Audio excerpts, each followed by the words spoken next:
Just want to let you lot know that if you're watching this clip on the Fozcast YouTube channel, the full episode is now available to watch exclusively on Spotify, and it's free. Come on. A goal machine, and they're not like him anymore. Well, as you can see, Harry Kane's probably as close to him as any of them four, but Harry Kane probably drops a lot deeper than Shearer and scores different types of goals. Shearer, he was power and smashing the ball with his head, with his foot. But yeah, they were the two. More recently was Fernando Torres, Aguero, Rooney. Some of Rooney's goals. Rooney. Bold Rooney. Skinhead Rooney. Bold Rooney. Yeah. Skinhead Rooney. Oh. Skinhead Rooney. The goal where he's arguing with the ref, shoved him that way. Just volley. Newcastle. It's like unreal. I spoke about this with somebody the other day. It's not even that. It's the one where, do you remember Hull? Yeah. And it's the drop ball. Yeah. And that he's going to get a red card. You Alex Ferguson must be standing there going, what are you doing? Yeah. Please don't. Don't let him do this. Oh, okay, here we go. Brilliant. 10 man. He's gone through him straight through him. That was him. He was a little animal. Yeah. I think he had to be like that. So the way he played, that was him. He played right on the edge, and obviously did some things which you think, what is he doing? But it's just the way he played. Isn't that just part and parcel of? Isn't that just players like Sergio Ramos? I was watching stats about him. His red cards. 27th red card. But is that just? Do you, with players like that, and you've played with them both, I'm sure. Do you just accept that's who they are? You kind of do. You kind of have to. He's again, what a player. But I think it averages 2 red cards a season. So 27 red cards. That's got to be a world record. The latest one was the funniest. He's saying to the referee, go on and have a look. Yeah, go and watch it back. He got his yellow to a red, straight red. He's caught him on the knee. Yeah. He's literally got all studs. He's campaigned to look, and it's been upgraded. He's literally got all 6 studs on this player's knee. Yellow to a straight red. What a boy. Right, you mentioned Sheffield United there. 377 appearances for Sheffield United, 129 goals. Not bad, that, by the way. You mentioned about the exit and how sort of disappointing it was. Sheffield United is obviously your club, and that meant a lot to you, didn't it? Yeah, and I've talked about it before, and I'm not bitter. I'm just disappointed. Yeah. And listen, I know there was going to be a time where I wasn't going to be at Sheffield United anymore, but the season was coming to a close, and I've been told by the manager, he told the press, he wanted, not just me, there's a few other old heads, for times when it would be hard, for when there's injuries like they've had, and there'd be a time in the season where I'd be used and whatever, and I might not have played as much, but I'd have worked hard to try. So I thought I was going to be there, and then after the season finished, if I knew I wasn't going to be there, at least I could have savoured it. And I've been at the club three spells as a kid. I've been, I've had 3 promotions, 2 to the Premier League, and 1 from League One to the Championship, which, if you know it's going to be the end, you can. I just didn't have that end, that closure. Yeah. And a proper send off. Yeah, and it hurt me. Yeah. And if I'd have known, and you can deal with it better.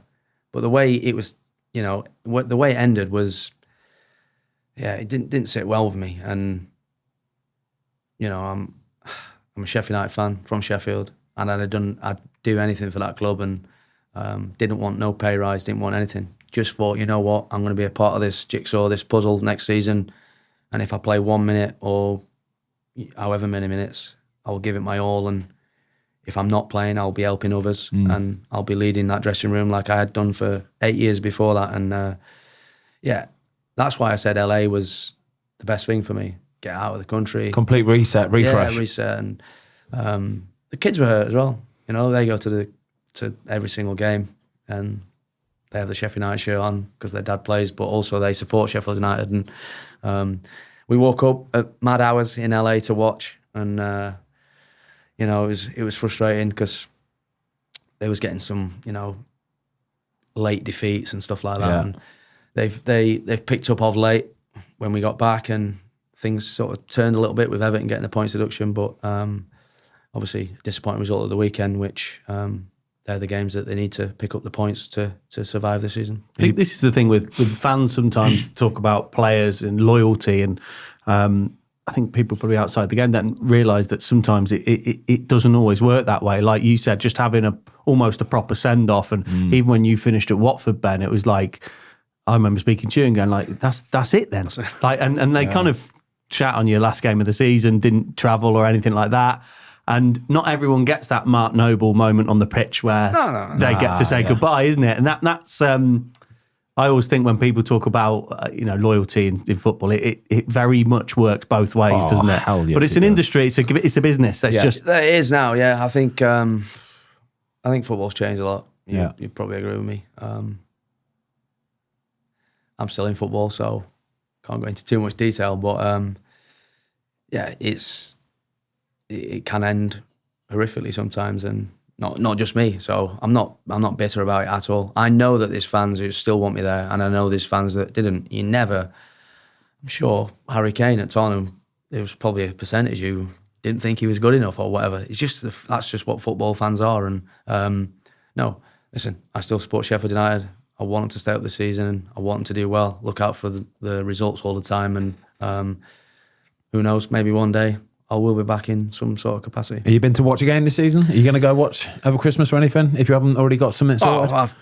I was waiting for the invite off them, but no, I'm actually doing the Liverpool game for TV. So I'll be good to go and watch and take in the atmosphere. I do miss that, the Greasy Chip Butty song. Oh yes, and bit of Bovril. Definitely will be having a Bovril. Yeah. I'm glad you said that. The Southern lads look at me as if to say, "What the hell is that you're drinking?" Proper, mate. It's proper. Bovril, especially with this weather as well. So that'll be one of the first things I go to the kit man for. One of the highlights of your what are the highlights of your career? I've got here obviously the FA Cup semi-final. This was last year, by the way. Yeah, I know. This was last year. Yeah. I can't even remember. I can't even remember Sheffield United in an FA Cup semi-final. Well, I'm sure we're going to go and talk about it. We beat Wrexham on the way to it. We weren't going to bring it. We weren't going to bring that up, Billy. Surely we weren't going to bring that up. No, that's why it's tough at the minute. FA Cup semi-final last season, and I'm sat here now itching, hungry to get my next club to play, and I can still score goals. Like I say, I'm hungry. I'm open to any challenge, any opportunity, and hopefully that comes sooner rather than later. Thanks everybody for watching. We hope you enjoyed this clip of the Fozcast. If you would like to watch the full episode, it is now available exclusively on Spotify for free.